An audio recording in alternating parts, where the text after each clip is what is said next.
I got home from a business trip and noticed my slippers were still wet. I asked Mary if we'd had anyone over. She froze for just a second, then laughed it off. Come on, you know I'm terrible with people. I just like quiet weekends at home. Isn't that what you always said you loved about me? That I'm so low maintenance? I gave her a vague smile and waited until she left to go shopping. Then I went through the apartment, room by room. Someone had used my razor. A pair of pajamas in the closet had been worn. But the kicker? The box of condoms in the nightstand was completely empty. 2 days, 12 condoms. Guy had stamina, I'll give him that. I swallowed my anger and pulled out my phone. Get me all the security footage from our building for the past 2 days. And keep it quiet. Next day at work, the footage was already in my inbox. I clicked it open and scrubbed through. Clear as day. Time stamped down to the second. Starting 3 days ago, some guy had been coming and going from my place. A lot. The last clip was from an hour before I got home. The elevator opened. He stepped out with his arm around Mary's waist. They stopped right outside our door and kissed. Long, slow, the kind of kiss where you can't tell where one person ends and the other begins. Mary's hand slipped inside his coat. I'd never seen her like that. So eager. So hungry. I knew exactly who he was. Dean Gilbert, Mary's new assistant. I'd seen his resume. 25, fresh back from some program overseas. 6'1", with the kind of face that gets you places. The video froze on him kissing her neck. I closed the window and leaned back. That's when someone knocked. 2 quick raps. Come in. The door opened, and there he was, Dean Gilbert, in a fitted light gray suit that showed off his height, every hair in place. His eyes had that cocky confidence you see in young guys mixed with something lazier, almost smug.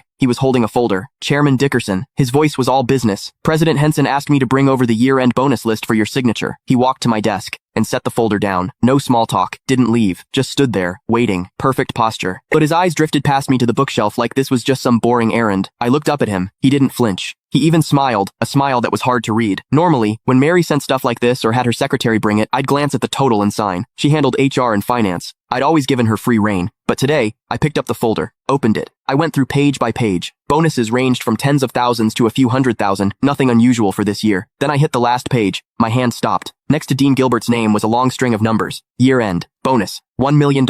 And in the notes, +1 company BMW, 730 Lee, $1 million.